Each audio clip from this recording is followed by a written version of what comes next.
واقيت أخت في حياتك. لو مهتم بالجديد والمفيد في عالم التطبيقات اشترك في قناتي وأنا هقولك وظيفة كل تطبيق، مزايا وعيوب. تطبيق واكيد تطبيق محمله 10 مليون مستخدم، تقييماته أو مستخدمة عشان هو تطبيق حريمي بالدرجة الأولى. مستخدمه أكتر من 10 مليون، تقييماته 4.1 من 10. البنات بيستخدموه عشان يحددوا الدورة الشهرية ويعرفوا الوقت المناسب او الوقت اللي هتيجي فيه تاني الدورة الشهرية. الستات بيستخدموه عشان متابعة الحمل. طبعا الرجالة بقى ممكن حضرتك تستخدمه كراجل ان انت تعرف الدورة الشهرية بتاعت زوجتك، فتعرف الحمل، لو في حمل او ما حصلش حمل تعرف الدورة الشهرية، بحيث ان انت لو بتسافر اجازات وكده هتبقى عارف ان هي في الفترة ديت خلاص الدورة جاية لها او هتجيلها، فانت لو عايز تنزل اجازة تنزل في الميعاد المناسب.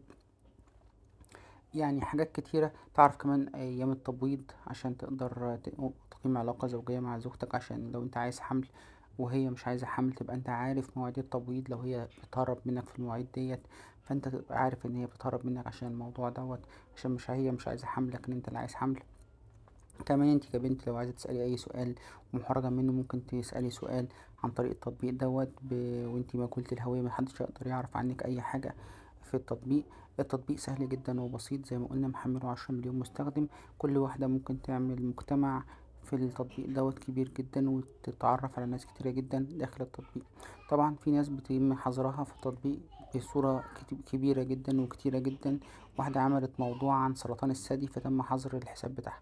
واحدة كانت عاملة حساب بتاعها والحساب بتاعها كان كبير جدا، حاولت كتير جدا انها ترجع الحساب بتاعها بس للأسف ما فيش أي إمكانية. كمان الرقم الواتس اللي موجود في الكومنتات اللي هما بيقولك تواصل معانا على الواتس للأسف شديد مش شغال، ومحدش عارف يتواصل معاهم ولا يقدر يرجع أي حساب محظور.